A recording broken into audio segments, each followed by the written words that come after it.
하나님의 말씀은 누가복음 23장 44절부터 49절입니다.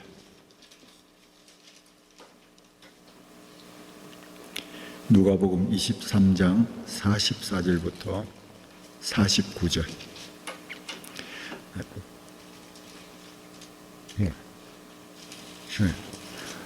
제가 먼저 읽겠습니다. 때가 제60쯤 되어 해가 빛을 잃고 온 땅에 어두움이 임하여 제90까지 계속하며 예수께서 큰 소리로 불러 이르시되 아버지 내 영혼을 아버지 손에 부탁하나이다 하고 이 말씀을 하신 후 숨지시니라. 백부장이 그된 일을 보고 하나님께 영광을 돌려드리되 이 사람은 영광이니이다. 이를 구경하러 모인 무리도 그 된 일을 보고 다 가슴을 치며 돌아가고 예수께서 단체자들과 알리에게로 떡바로 그때까지도 하와이에서 일을 보내라. 네.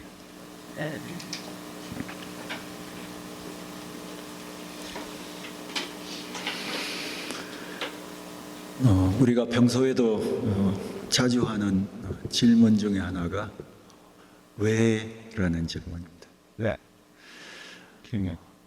운전을 하는 중에서도 왜라는 질문이 툭 튀어나올 때가 있죠.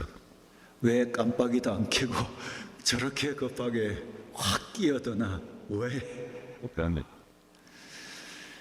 그러다가 좀 가다 보면 별로 멀리 가 있지도 않고 바로 옆에 멀리 가지도 못한 그런 모습을 보면서도 왜 저러고 살까? 왜라는 질문을 하게 됩니다. 뉴스를 보며 지구촌 곳곳에서 일어나는 전쟁이나 사건 사고를 보면서도 우리가 왜라는 질문을 마음속에 하게 됩니다. 왜 저러나? 왜? 가정 안에서 일어나는 여러 일들에 대해서도 우리는 무의식적으로 왜라는 질문을 하게 됩니다.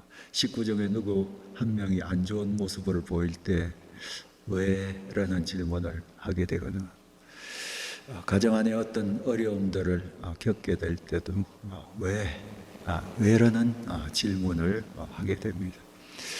이 왜라는 질문은 때때로는 그냥 본능적으로 하게 되는 질문이면서도 이 질문은 우리가 그 질문을 근거로 해서 더 많이 생각하게 하는 그런 계기가 되는 질문이기도 하죠.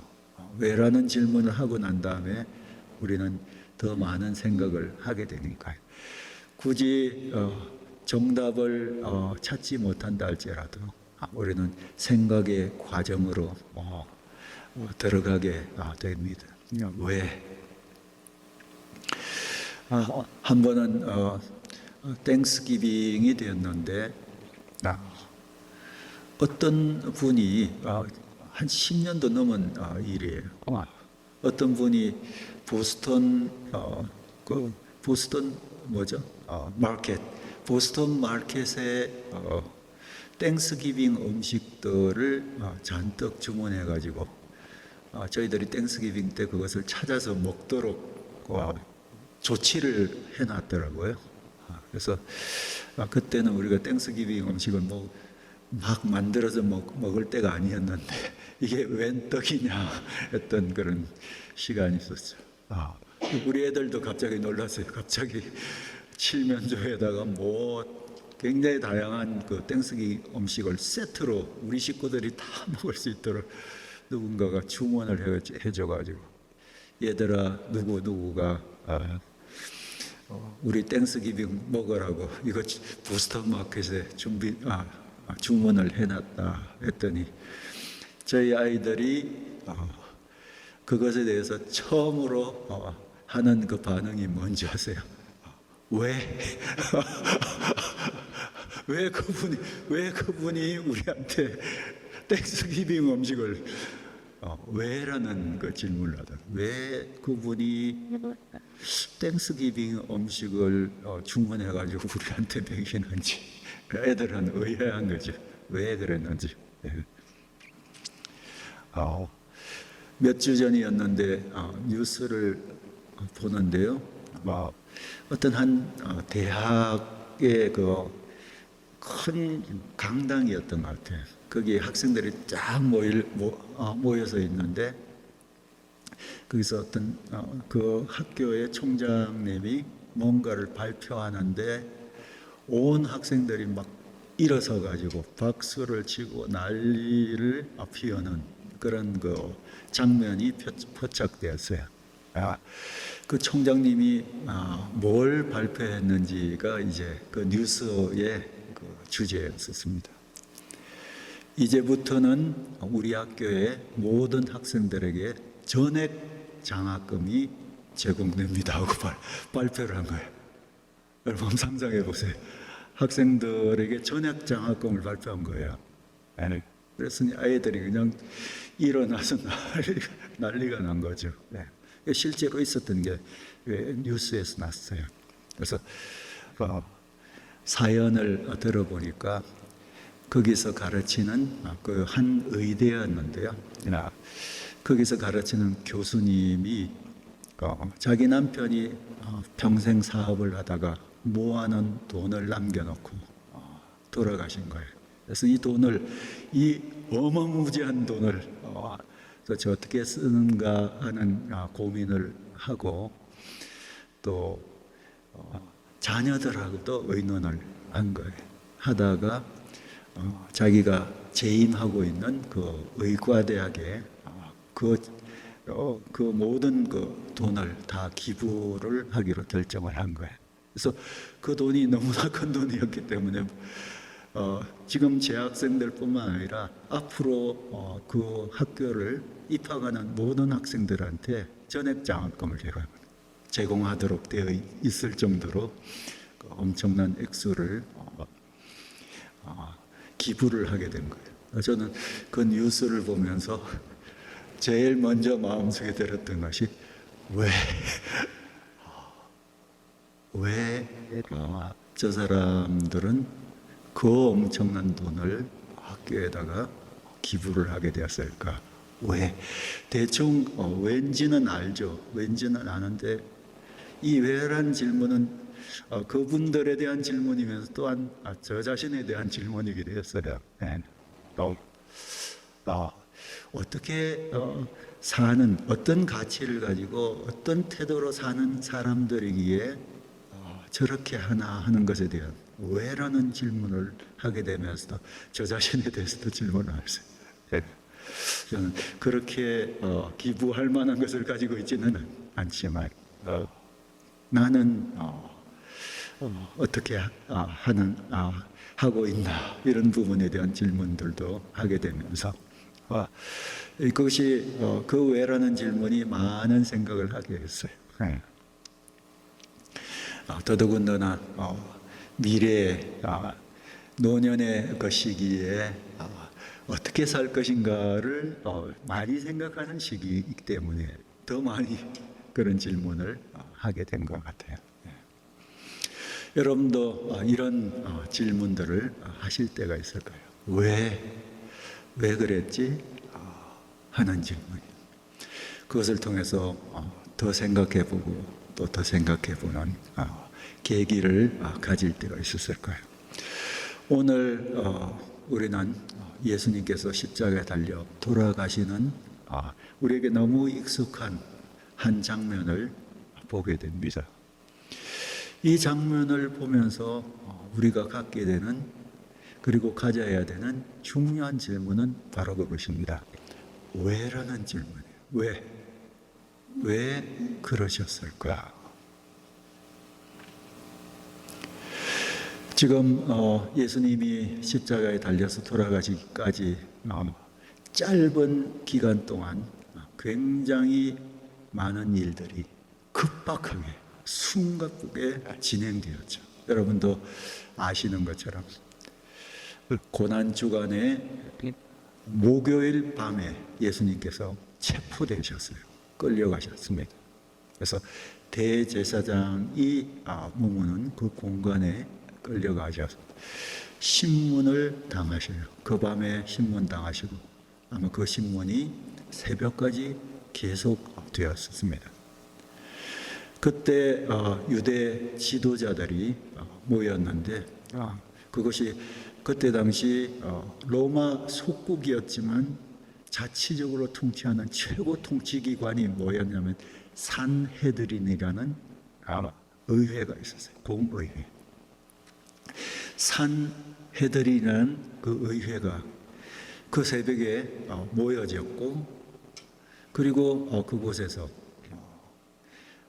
예수님에 대해서 최종 판결을 내린 거예요. 질문을 하는 중에 이 사람은 사형받아 마땅하다 하는 판결을 내렸어요.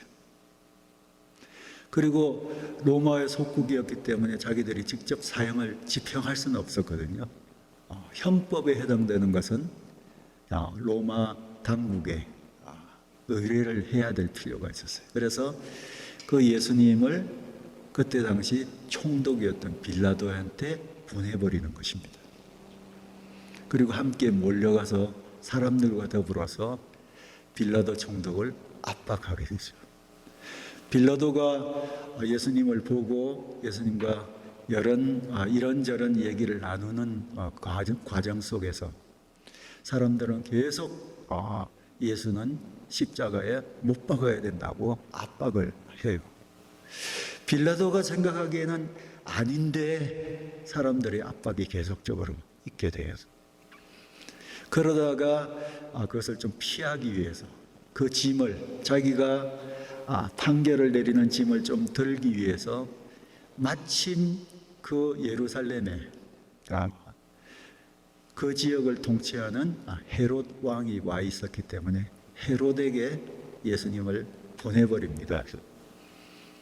그런데 헤롯도 뭔가를 질문하지만 예수님이 아무 대답을 하지 않기 때문에 또 빌라도한테 넘겨버려요. 왔다 갔다 빌라도한테 넘겨져서 그때도 사람들이 계속 압박하는 가운데 명절이 되면 한 사람을 놓아주는 풍속이 있는데 내가 예수를 놓아줬으면 좋겠다는 뉘앙스를 풍기니까 사람들이 계속 예수는 십자가에 죽여야 된다. 그리고 그 대신 바라바라는 사람을 실제로 살인도 저질렀던 바라바라는 사람을 놓아달라고 사람들이 압박을 가해요. 그래서 결국 빌라도는 최종적인 판결을 내립니다. 예수는 십자가형을 내리고 바라바는 방면을 하게 되는 그런 판결을 내리게 돼요. 그것이 금요일 날 이른 아침에 일어났던 일이에요. 그리고 군사들이 예수님을 끌고 처형 장소로 데려가가지고 십자가에 실제로 못을 박아서 매달아 두기 시작하는 때가 금요일 오전 9시쯤 됩니다. 그래서 9시부터 예수님이 십자가에 매달려 계시면서 우리는 사복음서를 보면 예수님이 하셨던 여러 말씀들을 보게 돼요.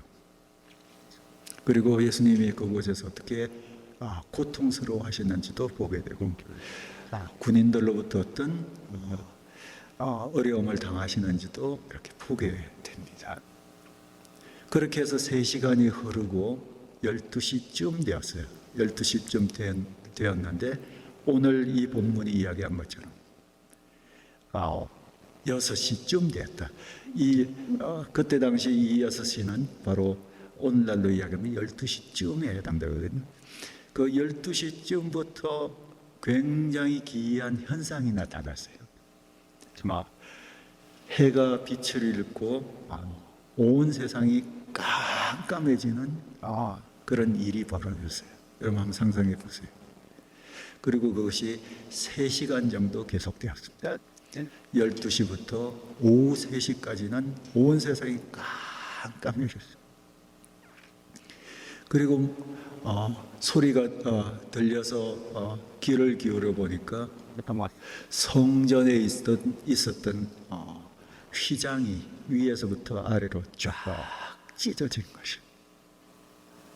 아마 성전에 있었던 제사장들이 그 사실을 발견하고 웅성웅성하는 소리가 예수님 처형하고 예수님을 구경하기 위해서 몰려든 사람들 사이에 아마 전달될 거예요. 성전의 휘장이 찢어졌다.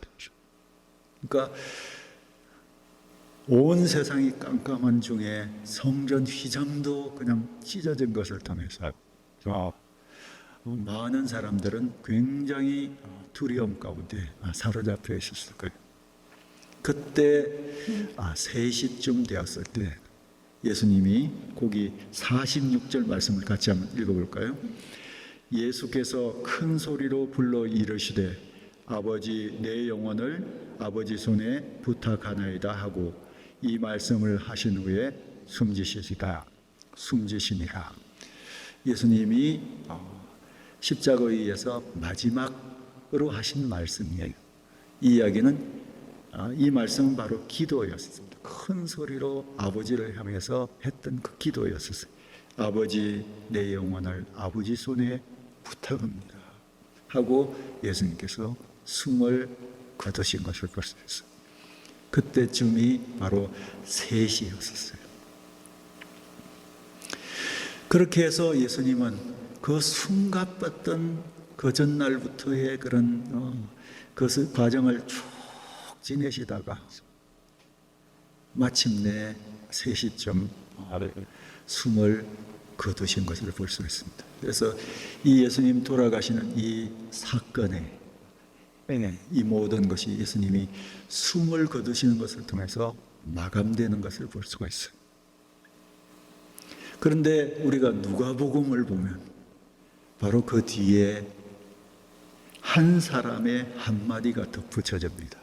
그것이 바로 47절에 나와 있는 백부장의 이야기예요. 47절 같이 한번 읽어볼까요? 백부장이 그 된 일을 보고 하나님께 영광을 돌려 이르되 이 사람은 정녕 의인이었도다. 이 백부장은 누굽니까? 로마 군인이었죠. 로마 장교예요. 오늘날로 이야기하면 부대 중대장급 되는 사람이었어요. 이 사람은 바로 예수님과 다른 2사람을 처형하는 처형 책임자였어요. 그래서 부하들을 인솔해서 십자가에 못 박고 다 죽었는지를 확인하는 그 모든 과정을 통솔하는 지휘관이었어요. 로마 군인이었기 때문에 당연히 유대인이 아닌 이방인이었죠.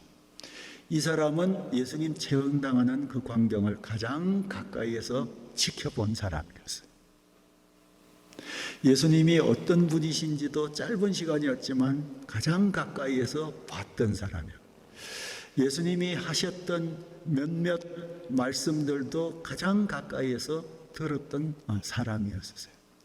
그렇기 때문에 짧은 시간이지만 예수님이 어떤 분이신지를 가까이에서 관찰했던 사람이었어요. 그리고 바로 예수님 십자가 주변에서 일어났던 기이한 현상들도 그 자리에서 다른 사람과 더불어서 경험했던 사람이었죠. 온 땅이 깜깜해지는 것, 성전 휘장이 찢어졌다는 그런 웅성거리는 그 소리까지도 아마 들었던 사람이에요. 특히 이방인에게 있어서는 이런 현상들이 굉장히 주목할 만한 현상이죠. 자연적으로 이런 일들이 갑자기 일어나는 것은 뭔가 하늘이 이 사건에 개입한 그런 것을 누구든지 느낄 수 있지만 그때 당시 이방인인 이 백부장도 느꼈을 거예요. 뭔가가 일어난 것이구나. 이것은 또 다른 말로 표현하면 여기서 죽은 바로 이 예수는 굉장히 중요한 사람이었구나 하는 사실을 깨닫게 되는 것이죠. 이 모든 과정들을 종합해서 이 백부장이 예수님 숨 거두시자마자 내뱉은 한마디를 여러분이 주목해 보세요. 이 사람은 정녕 의인이었도다. 종합적으로 판단해 볼 때 이 백부장에게 있어서 예수님은 의인이라는 얘기예요. 이 이야기는 뭡니까? 의인이라고 이야기할 때 의롭다는 말을 우리는 righteous라고 표현할 수도 있지만 오히려 여기에 더 맞는 영어 표현을 innocent라고 표현할 수 있어요. innocent라는 것은 죄 없다는 뜻을 갖고 있어요. 이것은 법정에서 사용되는 법적 용어이기도 하죠. innocent.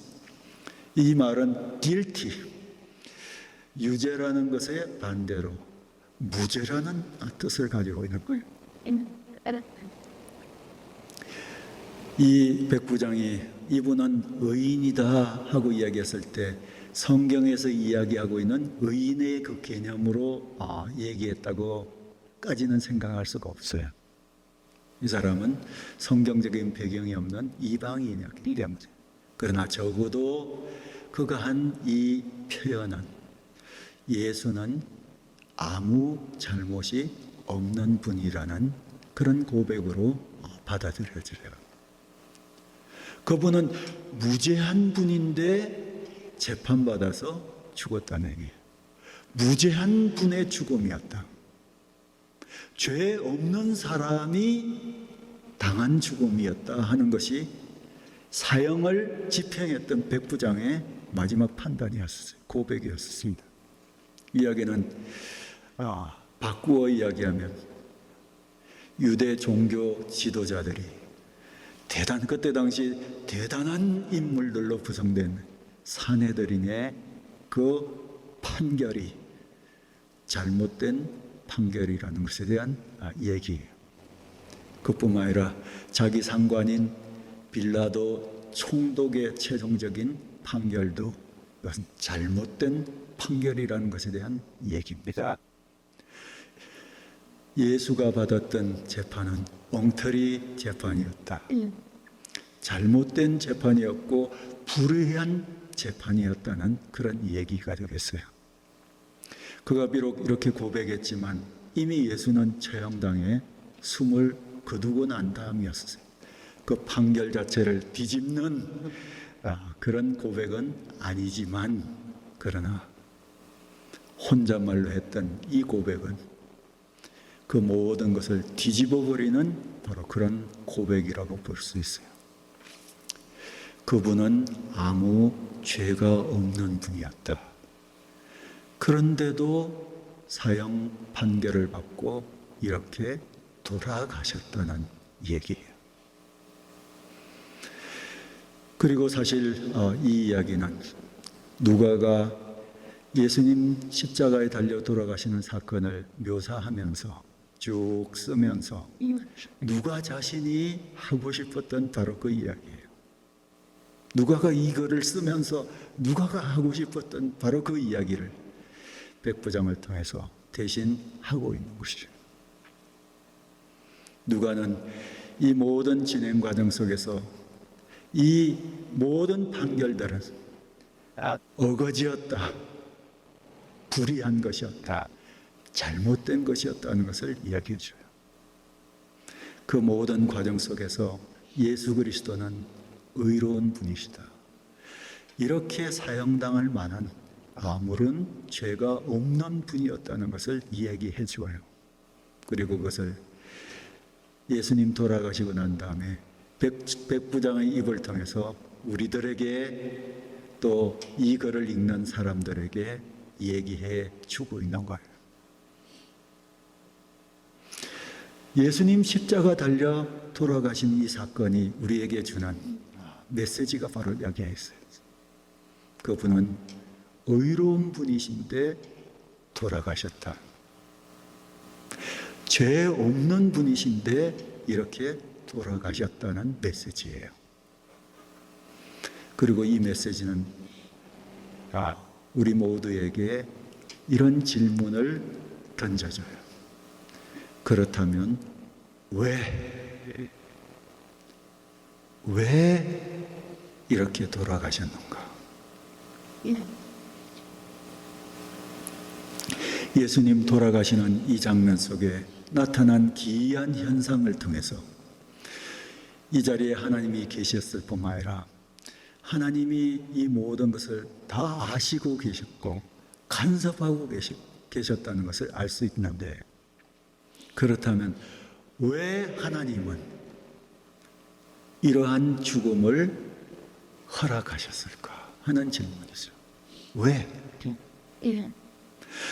허락하셨다는 것은 좀 소극적인 이야기라면 좀 더 적극적인 질문이 이것이죠.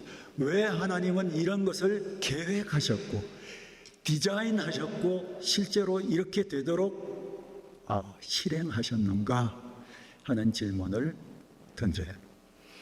왜 그렇게 하셨는가? 예수님 입장에서도 우리는 이런 질문을 해볼 수 있어요. 왜 예수님은 이런 죽음을 받아들이셨는가?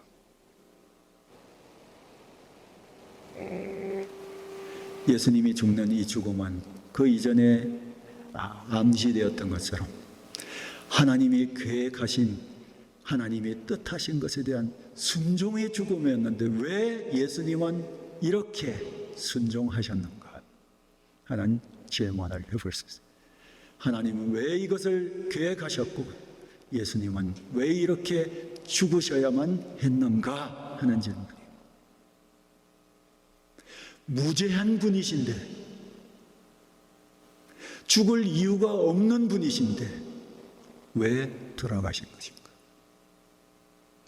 그리고 이렇게 돌아가신 것입니까?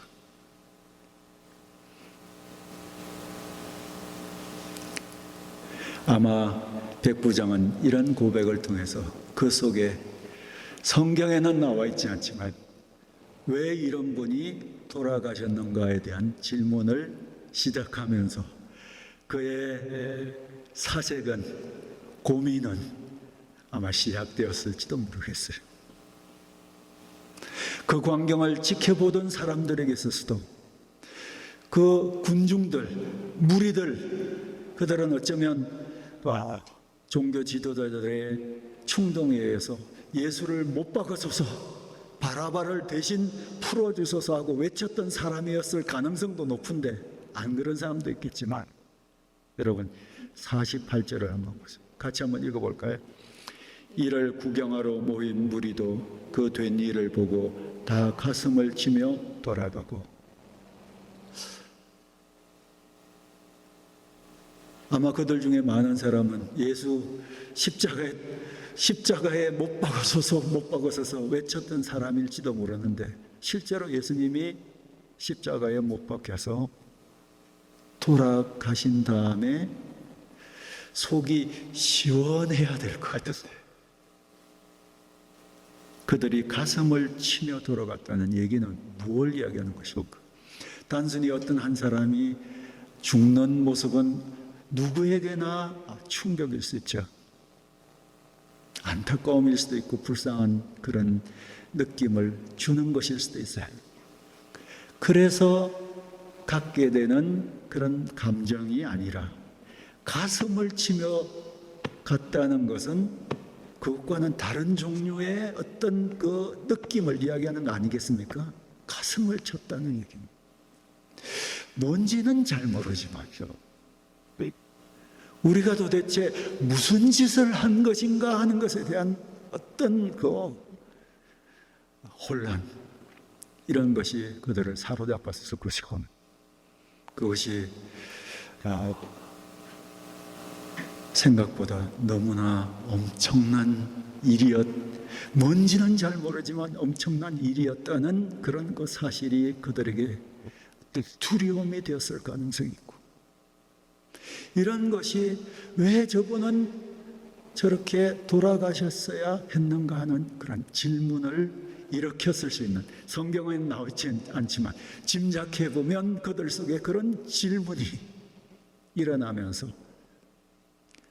자신들이 한 일에 대한 후회와 더불어서 두려움과 더불어서 너무 엄청난 일을 저질러 놓은 것에 대한 그런 어떤 그 감정이 뒤섞여서 가슴을 치며 그들은 돌아갔을 가능성이 있어요. 그 반면에 제자들은 그들 이 모든 광경을 지켜보았지만 아무런 반응을 여기서 기록하지는 않았어요. 그러나 제자들이라고 그것을 아무 느낌 없이 지켜보지는 않았을 거예요. 우리 예수님이 어떤 분이셨는데 어떻게 우리 예수님이 저렇게 해서 돌아가시게 되었을까? 말할 수 없는 어떤 그 혼란스러움이 제자들 속에 같이 있었을 것이라고 생각돼요.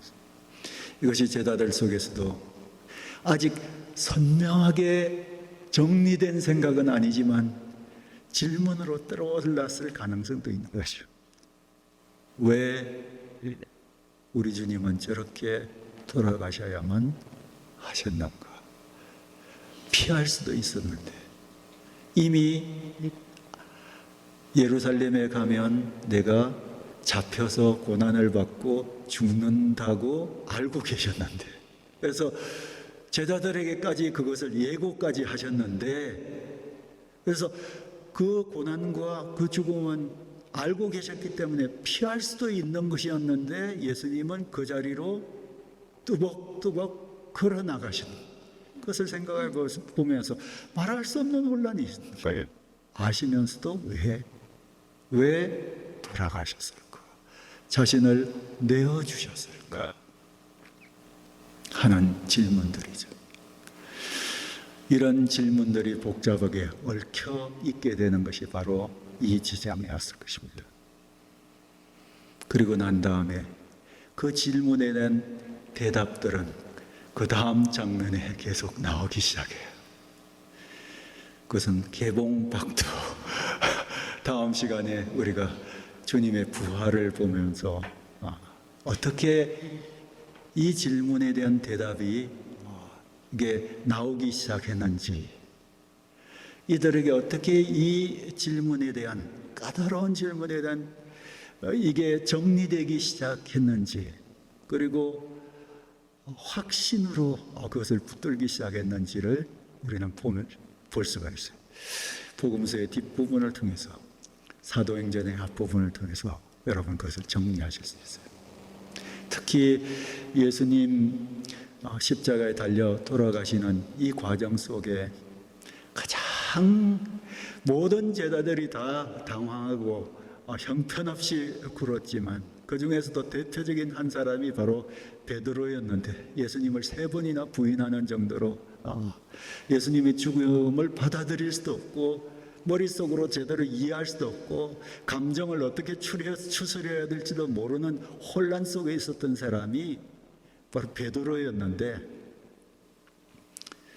예수님 부활하시고 제자들과 함께 있고 오순절날 초대교회 성령이 오시는 것을 통해서 우리는 베드로의 놀라운 면을 발견할 수 있어요. 성령께서 오셨을 때 사람들이 그 모습을 보며 깜짝 놀라 있는 바로 그때 베드로가 일어서서 사람들에게 설교합니다. 왜 이런 일이 있었는지를 이야기하는 중에 사도행전 2장을 여러분 보시면요, 거기 예수님의 죽음에 대해서 선명한 이해가 거기 나와 있어요. 그 이전에 베드로라고는 생각이 들지 않을 정도로 너무나 예수님의 죽음에 대해서 선명한 이해를 하고 사람들에게 설교하는 모습을 볼 수 있어요. 예수님의 죽음을 어떻게 이해했는지 아십니까? 하나님이 오래전부터 정하신 대로 돌아가신 것이다. 이렇게 얘기했어요. 그런데 너희들이 법 없는 자들의 손을 빌어 죽인 것이다. 예수님의 십자가 죽음의 이중적인 그 부분을 선명하게 사람들에게 설명하면서 이것은 하나님이 오래전부터 계획하신 대로 된 것이고, 그렇지만 너희들이 죽인 것이다 하고 얘기해요. 틀림없이 유대 종교 지도자들이, 법 없는 자들이라는 건 율법 없는 사람들, 이방인의 손을 빌어서 예수님이 사형 판결을 받고 돌아가신 것이지 않습니까? 너희들이 죽인 것이다. 예수님의 죽음은 바로 그런 것이에요. 그렇지만 예수님의 죽음은 영원전부터 하나님이 계획하신 것이다. 그리고 오랜 세월 동안 디자인해온 대로 되었다가 결국 예수 그리스도가 오셔서 이렇게 돌아가신 것이다 하고 선명하게 설명해줘요. 그러고 난 다음에, 그렇다면 왜 예수가 이렇게 죽으셔야 했는지에 대한 얘기를 베드로가 베드로 전서를 쓰면서 선명하게 한마디로 딱 정리를 해줘요. 베드로전서 3장 18절 나중에 찾아보시면, 그리스도께서도 한번 죄를 위하여 죽으사 의인으로서 불의한 자를 대신하셨으니 이는 우리를 하나님 앞으로 인도하여 하십니다 하고 이야기하고 있어요. 그리스도께서도 한번 죄를 위해서 돌아가셨죠? 한번 돌아가셨습니다. 그런데 그 돌아가신 것의 성격을 베드로는 어떻게 설명하고 있습니까? 의인으로서 불의한 자를 대신하는, 의인으로서 죽는 죽음이었다는 것이에요. 그분은 아무런 죄가 없는 분인데 죽은, 바로 그런 죽음을 경험하신 분이라는 얘기예요. 그런데 그 이유는 뭡니까? 불의한 자를 위해서 불의한 자를 대신해서 돌아가셨다는 거예요. 왜? 불의한 자들이 하나님 앞으로 나아가도록 하기 위해서, 하나님께 나아갈 수 있는 길을 열어주시기 위해서. 그래서 하나님도 아무런 거리낌 없이 불의한, 의롭지 못한 우리를 만나주시고, 의롭지 못한 우리도 하나님을 만나 하나님을 예배도 하고 하나님을 알아가고 하나님과 동행하면서 살아가는 것이 가능하도록 길을 열어주는 것, 그것이 바로 십자가의 죽음이었다는 것입니다. 그분이 대신 죽어주셨다는 거예요. 예수 그리스도의 죽음은요, 분명한 죽음이었습니다. 그러나 그것은 의인의 죽음이었습니다. 왜? 그것은 바로 우리를 대신한 죽음이었어요. 우리를 대신했다는 것은 우리가 그렇게 죽어 심판받아야 마땅한데 우리를 대신해서 죽어주신 그런 죽음이었다는 사실을 알 수가 있습니다. 이것에 대해서는 여러분이 아마 많이 들어서 알고 계실 거예요. 예수님 고난받으셨다, 돌아가셨다 하는 얘기들은 너무 많이 얘기를 들으셨을 거예요. 너무 많이 얘기를 들어가지고 어떻게 생각하면 식상한 얘기들이 될 수도 있어요. 또 예수님 고난받고 죽으셨다는 얘기냐 하는 그런 느낌을 가질 수도 있어요.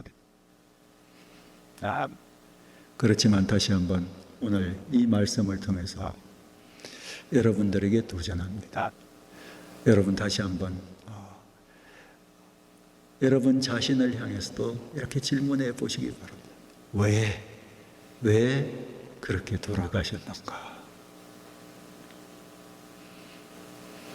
이것이 왜 중요한지 아십니까? 여기서 모든 것이 다 시작되기 때문이에요. 너무 많이 들어서 우리가 매너리즘 속에 있을 수도 있고 귀에 딱정이가 앉은 그런 지루한 얘기도 될 수 있고, 이런 것을 들어도 아무런 마음의 감동이 없을 수 없는 그런 정도로 되어 있을 수 있지만 그러나 모든 것의 시작은 여기에 있기 때문에 여기서부터 질문해 보세요. 어제 비가 굉장히 많이 내렸습니다. 보니까 저희들은 바깥에 나갈 일이 없었는데 저희 아이가 나갔다가 돌아오면서 어디가 뭐 잠기고 뭐 어디가 잠기고 그랬다고 그러더라고요. 아마 그래서 자동차들도 많이 고장나지 않았나.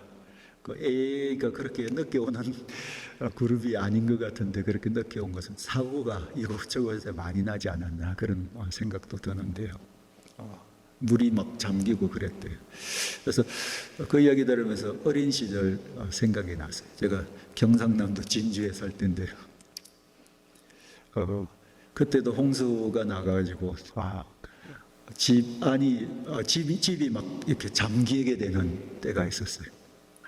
물론 방은 잠기진 않았어요. 대청마루 같은 게 있어가지고 높이 있었기 때문에 방은 잠기지 않았지만 부엌은 확실히 잠겨. 보통은 이제 부엌이 낮게 옛날 집 시골집 그랬지 않습니까?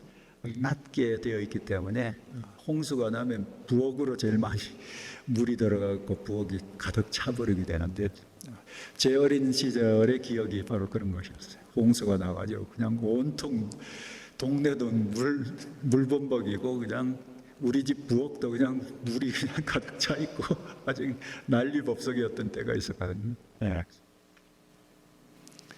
그때 생각해 보면 그렇게 홍수가 났을 때 가장 필요로 했던 것이 뭔가, 긴급했던 것이 뭔가를 생각해 보면 역설적이게도요 물입니다. 물이었었어요. 온통 보이는 것이 다 물인데 정작 가장 필요한 것은 물이었었어요. 여러분 홍수가 지나간 자리에 전부 다 그냥 황토물이 다 그냥 온통 그냥 모든 그 부엌에 있는 모든 것을 다 그냥 엉망진창으로 만들어놨는데 그때 정작 필요한 것은 깨끗한 물이죠. 가장 먼저 해야 될 것은 깨끗한 물로 씻어내는 것이. 마당도 씻어내고 뭐 부엌도 씻어내고 그냥 온 용기들도 다 꺼내가지고 다 씻어내고 그랬던 그 분주한 그런 그 기억들이 제 속에 떠올랐습니다. 여러분 그렇죠? 예. 홍수 중에 물이 가장 흔하지만 홍수 중에 가장 필요한 것이 물이라는 것이죠. 우리에게 예수님의 고난과 죽음에 대한 얘기들은 너무 흔한 얘기일 수도 있어요.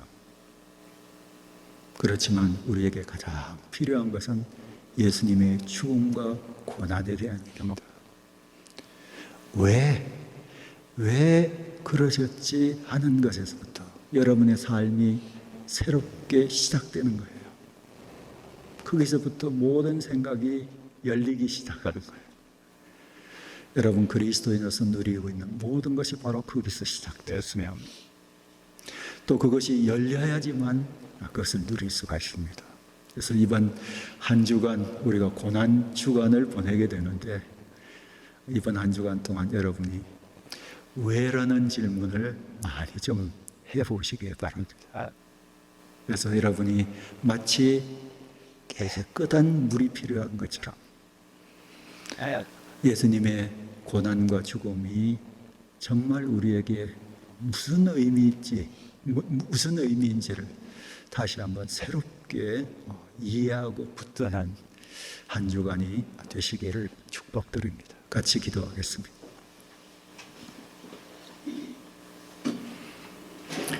오늘 이 말씀을 생각하면서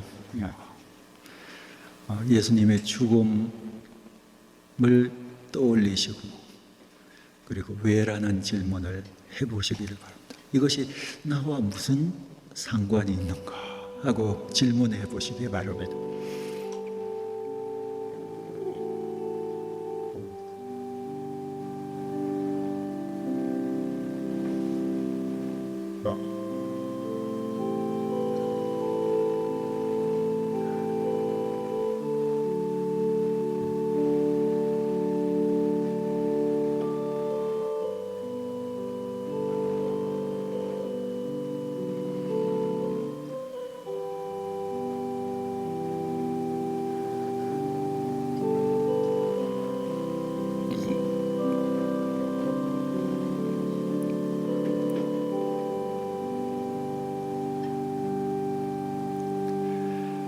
하나님 아버지, 우리 주님의 고난과 죽으심을 잠시 생각해 볼 수 있게 해주셔서 감사합니다.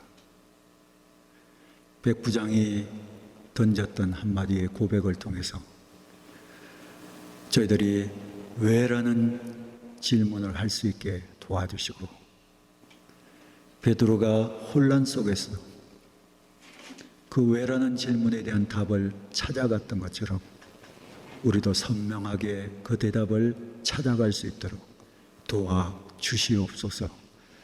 살아계신 예수 그리스도의 이름으로 기도합니다. 아멘.